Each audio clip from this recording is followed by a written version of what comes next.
یہ اللہ رب العزت نے بتلایا ہے جو اس بات کو پسند کرتے ہیں کہ وہ ایمان والوں میں بے حیائی کو فروغ دیں، جو اس بات کو پسند کرتے ہیں کہ اہل ایمان میں بے حیائی کو فروغ دیں، ان کے لیے دردناک عذاب ہے، دنیا میں بھی آخرت میں بھی۔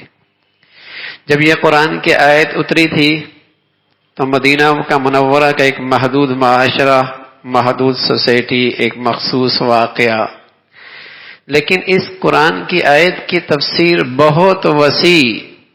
اگر آج کی دنیا دیکھی جائے، آج کی صحافت، آج کا ٹیلی ویژن، آج کا لٹریچر، آج کے میڈیا اور آج کے تعلیمی اداروں کا نظام تعلیم دیکھا جائے تو قرآن کی یہ تفسیر کھل کے سامنے آ گئی۔ اگر آج کا لٹریچر، آج کا ذرائع ابلاغ، آج کا میڈیا، آج کا ٹیلی ویژن، آج کا ریڈیو، آج کا ناول اور آج کا تعلیمی اداروں کا ماحول دیکھا جائے تو یہ آیت کی تفسیر ایک معجزہ لگتی ہے، یہ آیت ایک معجزہ لگتی ہے۔ اس کا یہ اعجاز ہے کہ اس کی آج تفسیر ساری دنیا بنی ہوئی ہے۔ ان الذین یحبون ان تشیع الفاحشہ، جو لوگ اس بات کو پسند کرتے ہیں کہ ایمان والوں میں وہ بے حیائی کو فروغ دیں۔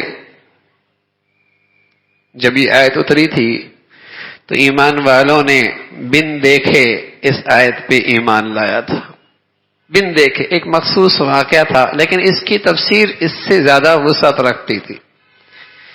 بن دیکھے اس آیت پر ایمان لایا، لیکن اب تو ہر گھر، ہر سوسائٹی، ہر بازار، ہر گلی، ہر گلی کوچہ اس آیت کی تفسیر بنا ہوا ہے کہ قومی سیاست کے جلسے ہوں اور بدقسمتی سے نام نہاد مذہبی مجالس ہوں، وہاں بھی بے حیائی کو فروغ دینے کی شکلیں اختیار کی جائیں۔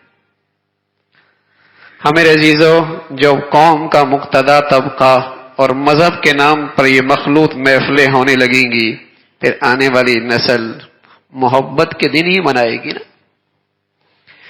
پھر اس نئی نسل کے اسکول کالجوں میں، یونیورسٹیوں میں محبت کے دن ہی منائے جائیں گے، حرام محبت۔ اور پھر اسے روز بروز فروغ دیا جائے گا ذرائع ابلاغ کے ذریعے۔ ان الذین یحبون ان تشیع الفاحشہ فی الذین آمنوا لهم عذاب علیم، کہ مسلمان معاشرے میں بے حیائی کو فروغ دینے والا، یہ مسلمان معاشرے کا دشمن ہے،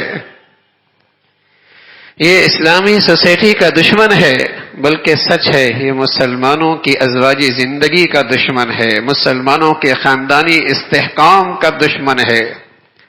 اس لیے کہ جس معاشرے میں بے حیائی فروغ پاتی ہے وہاں میاں بیوی کا اعتماد نہیں رہتا، وہاں بیٹا بھی باپ کا نہیں رہا کرتا اور بیٹیاں بھی ماؤں کی نہیں رہا کرتی، اور وہاں خاندانی استحکام بھی رخصت ہو جایا کرتا ہے، بکھرنے لگتا ہے۔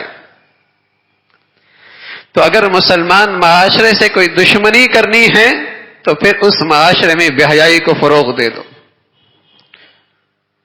اگر مسلمان معاشرے کو تباہ کرنا ہے، ان کے گھروں کی زندگیوں کو، ان کے خاندانوں کو، ان کی نسلوں کو، ان میں بے حیائی کو فروغ دے دو۔ اس لیے اللہ نے ایسے لوگوں کے لیے دردناک عذاب کا اعلان کیا ہے کہ یہ اسلامی معاشرے کے دشمن ہے، بے حیائی کو فروغ دے رہے ہیں۔